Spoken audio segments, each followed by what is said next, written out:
ఈరోజు మనము నేర్చుకున్న అంశం పేరు ఏంటంటే కీలు పూయుట. అమ్మా చెప్పండి ఏంటి అమ్మా? కీలు పూయుట. చూడండి, ఆదికాండం 6వ అధ్యాయం 14వ వచనాన్ని మనం చదువుకుందాం ఒకసారి. అమ్మా, నీ కొరకు ఓడను చేసుకొనుము, అరలు పెట్టి లోపలను వెలుపలను దానికి కీలు పూయవలెను. చాలండి. దేవుడు నోవాహుతో మాట్లాడుతున్నాడు. నోవాహు, ఈ లోకం మీదికి ఒక భయంకరమైనటువంటి జల ప్రళయం రాబోతుంది. అయితే నీ కొరకు ఒక ఓడను సిద్ధపరచుకో. అయితే ఆ ఓడను ఎలా చేయాలి? ఏ మ్రాణుతో చేయాలి అంటే చితిసారకపు మ్రాణుతో దాన్ని మీరు చేయాలి. అయితే ఆ ఓడంతా సిద్ధపరచబడ్డ తర్వాత ఆ ఓడకి లోపల బయట కీలు పూయాలి. చూడండి దేవుని బిడ్డలారా, దేవుడు ఏదైనా ఒక మాట చెప్పాడు అంటే దాని వెనకాల చాలా అర్థము దాగి ఉంటుంది. ఇప్పుడు ఓడను కట్టారు, కానీ ఆ ఓడ చెక్కల మధ్యలో గ్యాప్ అనేది ఉంటుంది కదా. ఇప్పుడు అదే గ్యాప్ తోటి ప్రచండమైనటువంటి వర్షం కురిసిన తర్వాత ఆ నీళ్ళ ప్రవాహంలోనికి ఆ ఓడ వెళ్తే ఆ ఓడలోనికి నీళ్లు చేరి ఆ ఓడ మునిగిపోయే ప్రమాదం ఉంది గనుకనే దేవుడు ముందుగానే నోవాహుతో చెప్తున్నాడు, నోవాహు, నీ శ్రమ వృధా కావద్దంటే, నీ కష్టం వృధా కావద్దంటే, ఇన్ని రోజులు ఆధ్యాత్మికంగా కట్టుకున్న ఈ అనుభవాలు వ్యర్థం కాకుండా ఉండాలంటే, ఆ ఓడ అరారాతు కొండల మీద ఉన్నతమైన స్థాయిలో నిలబడాలని నేను కోరుకున్నాను. ఆ స్థాయిలో అది నిలబడాలంటే అది జాగ్రత్తగా ముందు కాపాడబడాలి. అది కాపాడబడాలంటే ఉట్టిగానే కాపాడబడదు, దానికి లోపల వెలుపల కీలు పూయాలి. ఆ కీలు పూయబడినప్పుడు అది కాపాడబడగలుగుతుంది. ఆమేన్ చెప్దామా గట్టిగా? హల్లెలూయా. సంగమా, ఓడంటే ఏదో కాదు, ఓడనగా సంఘానికి గుర్తై ఉంది. అమ్మా, దేనికండి చెప్పండి గట్టిగా? సంఘమే ఓడ. ఇంకొక మాటలో చెప్పాలంటే ఆ ఓడ ఎవరో కాదు, నీవు నేనై ఉన్నాము. ఆమేన్ చెప్దామా గట్టిగా? ఆ ఓడ ఎవరో కాదు, ఆ ఓడ మనమే.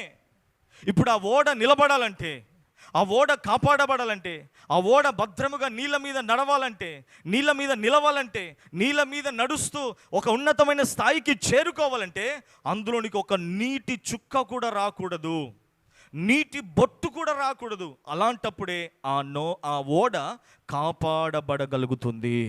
ఆమేన్. ఇప్పుడు చూడండి దేవుని బిడ్డలారా, మనం కూడా భయంకరమైనటువంటి లోకంలో మనం ఉన్నాం. దేవుని వాక్యం సెలవిస్తుంది, ఇహలోక మాలిన్యం అంటకుండా మనల్ని మనము కాపాడుకోవాలి. ఆమేన్ చెప్దామా గట్టిగా? ఎక్కడికి వెళ్ళినా పాపమే, ఎక్కడికి వెళ్ళినా భయంకరమైన పరిస్థితులే, ఎక్కడ చూసినా వావి వరుసలు లేవు. దీని బిడ్డరా, ఒకప్పుడున్న పరిస్థితులు ఇప్పుడు లేవు. మనుషులందరూ స్వార్థములో ఉండిపోయారు, మనుషులందరూ భయంకరమైన పాపంలో ఉండిపోయారు. మనిషి చూడడానికి పైకి బాగానే కనిపిస్తున్న లోపల అంతరంగంలో చెడిపోయి ఉన్నారు.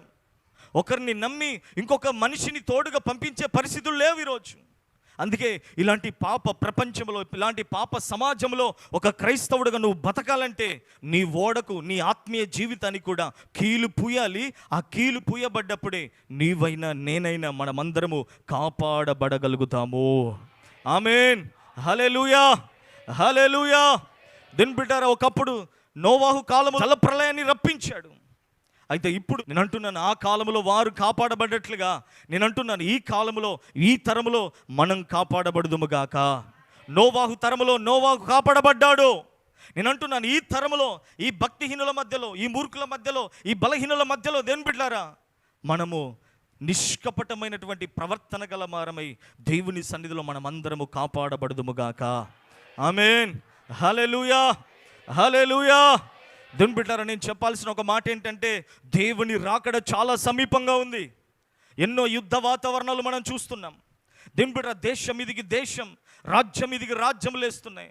ఒకప్పుడు దేవుని బిడ్డరా పక్క పక్కన గ్రామాలు సమాధానంతో ఉండేటి. ఈరోజు గ్రామాలకు మధ్యలో గొడవలు వచ్చేసాయి.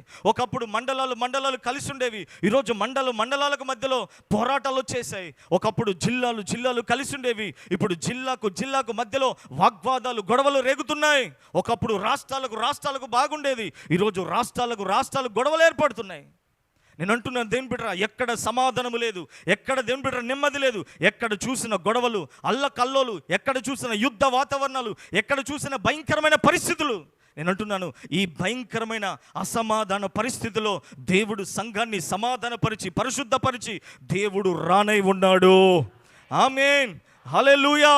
ఇలాంటి ప్రపంచంలో, ఇలాంటి వాతావరణంలో సంఘమే దేవుని బిడ్డరా బలు రక్కసి చెట్ల మధ్యలో దేవుని బిడ్డరా ఒక లిల్లీ పుష్పము వలె దేవుని బిడ్డరా ఆ పుష్పం ఉన్నట్లుగా మనం కూడా అలాగుందుముగాక. ఆమేన్, హల్లెలూయా. అందుకే దేవుని బిడ్డ సంఘమా, మనమందరము కాపాడబడాలని దేవుడు కోరుకుంటున్నాడు. ఆమేన్, హల్లెలూయా. దేవుని బిడ్డలారా, బైబిల్ చెప్తుంది ఈ ఓడంటే నీవే. ఇంకొక మాట చెప్పాలంటే ఈ ఓడంటే ఏదంటే నీ హృదయమై ఉన్నది. అమ్మా ఏంటండి చెప్పండి, నీ పక్క వారికి చేయించి చెప్పు, ఓడంటే నీ హృదయమే అని చెప్పు గట్టిగా. ఆమేన్, హల్లెలూయా. దేవుని బిడ్డరా, దేవుని వాక్యం సెలవిస్తుంది, అన్నిటికంటే నీ హృదయాన్ని జాగ్రత్తగా కాపాడుకో. ఎందుకంటే దేవుని బిడ్డలారా, ఈ హృదయం అనేది మనకు కేంద్రమై ఉంది. ఈ శరీర అవయవాలను, ఈ శరీరంలో ఉన్న ప్రతి భాగాన్ని ఆపరేట్ చేసేదే ఈ హృదయము, ఈ మనస్సై ఉంది. దేవుని బిడ్డలారా, సాతాను దాని మీద దాడి చేసి మనల్ని ఆడిస్తాడు. దానినే దేవుని బిడ్డ వాడికి క్షేత్రముగా మార్చుకొని దాన్ని పరిపాలన చేస్తాడు. అందుకే ఈ హృదయ క్షేత్రములో దేవుడే సింహాసనాసీనుడై ఉండి దేవుడు నిన్ను నడిపించాలి. ఈ హృదయ క్షేత్రంలో వేరొకడు సింహాసనం వేసుకొని ఉండకూడదు. అందుకే దేవునితో మాట్లాడుతున్నాడు. నీ హృదయ క్షేత్రమును దేవుడు కోరుకుంటున్నాడు. నీ హృదయ క్షేత్రమును సాతాను కూడా కోరుకుంటున్నాడు. ఈ ప్రపంచంలో అన్నిటికంటే నీ హృదయాన్ని భద్రంగా కాపాడుకో, నీ మనసును కాపాడుకో. అప్పుడే దేవుని బిడ్డలారా, నీవు నీ జీవితాన్ని నువ్వు కాపాడుకోగలుగుతావు.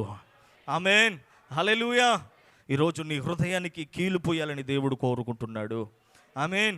నీ హృదయం అనే ఈ ఓడకి కీలు లేకపోతే ఈ దేవుని బిడ్డ ఈ ఓడలోనికి అనేకమైన నీటి ప్రవాహం వస్తుంది. లోక ప్రవాహం, పాప ప్రవాహం, లోక సంబంధమైన ప్రవాహం వచ్చిందనుకో ఈ హృదయం నీటి చేత మునిగిపోతుంది దేవుని బిడ్డ. అందుకే ఈ ప్రపంచంలో నీ హృదయం కాపాడబడాలంటే కీలు పూయబడాలని దేవుడు కోరుకుంటున్నాడు. ఆమేన్, హల్లెలూయా. చూడండి, ఇంతకీ కీలంటే ఏమిటి? కీలంటే రెండు అర్థాలు ఉన్నాయి. దేని బిడ్డ ఈరోజు మనం ఒకటి నేర్చుకుందాం. ప్రభు చిత్తమైతే రేపటి దినాన్ని ఒకటి నేర్చుకుందాం. కీలు అనగా దేవుని వాక్యము. దేని బిడ్డ మరొక మాట, కీలు అనగా యేసు రక్తముకు గుర్తుగా ఉన్నది. ఆమేన్. నేను అంటున్నాను, నీ హృదయము చుట్టూ, నీ ఆధ్యాత్మిక జీవితం చుట్టూ, నీ చుట్టూ దేని బిడ్డ సంఘము చుట్టూ దేని బిడ్డ దేవుని వాక్యం అనే కీలు లోపల బయట పూయబడాలి. ఎప్పుడైతే ఆ కీలు లోపల బయట వాక్యం అనేది పూయబడుతుందో నీటి చుక్క నీలోనికి రాకుండా, పాపము రాకుండా నీవు కాపాడబడగలుగుతావు. ఆమేన్.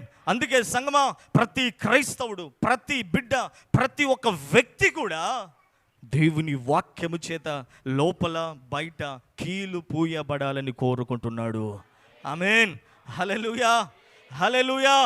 అందుకే సంగమా, నేను అంటున్నాను, ఈ కీలు నిన్ను కాపాడుతుంది.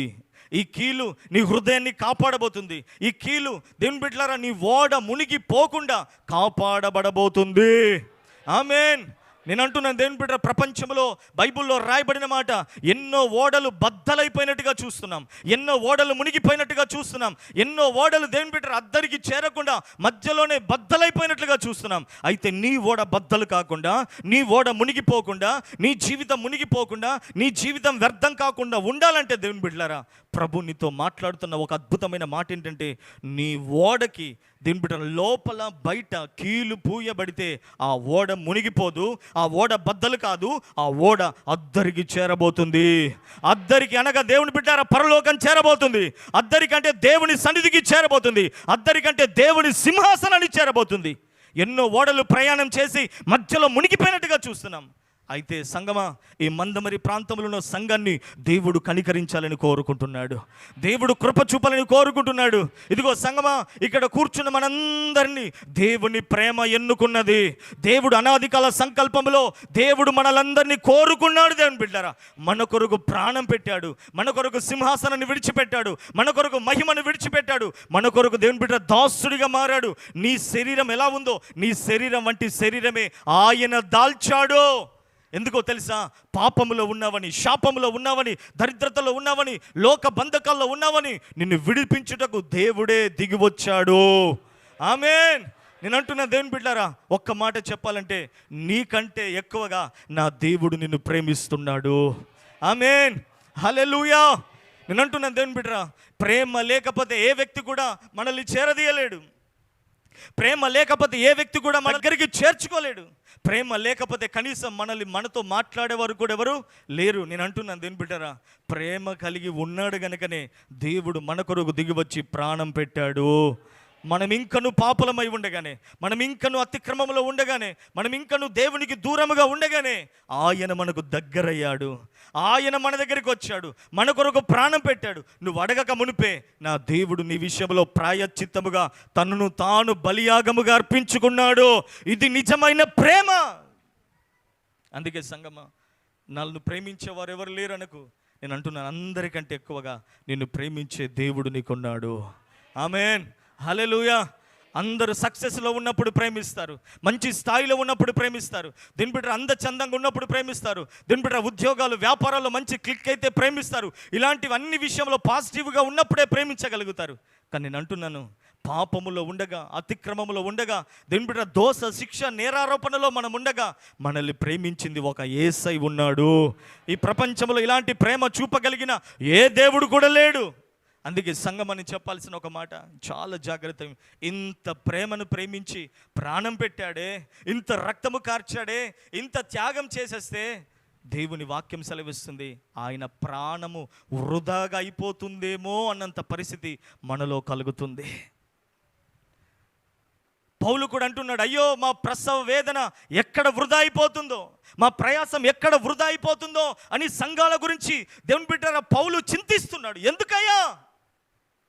ఒకడున్నాడు మోసం చేసేవాడు, ఒకడున్నాడు దాడి చేసేవాడు, ఒకడున్నాడు ఎవరిని మింగుదామా, ఎవరిని పాడు చేద్దామా, ఎవరిని దేవుని బిడ్డరా దేవునికి దూరం చేద్దామని ఒకడు తిరుగుతున్నాడు.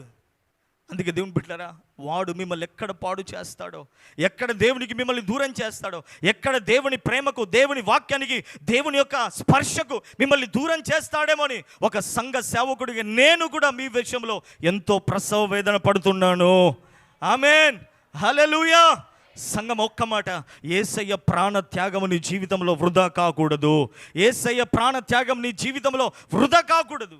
అందుకే దేవుని బిడ్డలారా, ఎప్పుడు వృధా అయిపోతుందో తెలుసా? నీకు కీలు పూయబడకపోతే దేవుని బిడ్డ లోకం అనేది నీలోనికి వస్తుంది, అప్పుడు నువ్వు మునిగిపోతావు. దేవుని బిడ్డలారా, నువ్వు నష్టపోతావని ఈరోజు దేవుడు నీతో మాట్లాడుతున్నాడు. ఈరోజు నువ్వు కీలు పూసుకోగలిగితే ఖచ్చితంగా నా దేవుడు మరలా నిన్ను నిలబెట్టుకోబోతున్నాడు. ఆమేన్. నోవాహు ఓడ మాత్రం ఆ ప్రవాహంలో నిలిచినట్లుగా మనం చూడగలుగుతున్నాము. ఆమేన్, హల్లెలూయా.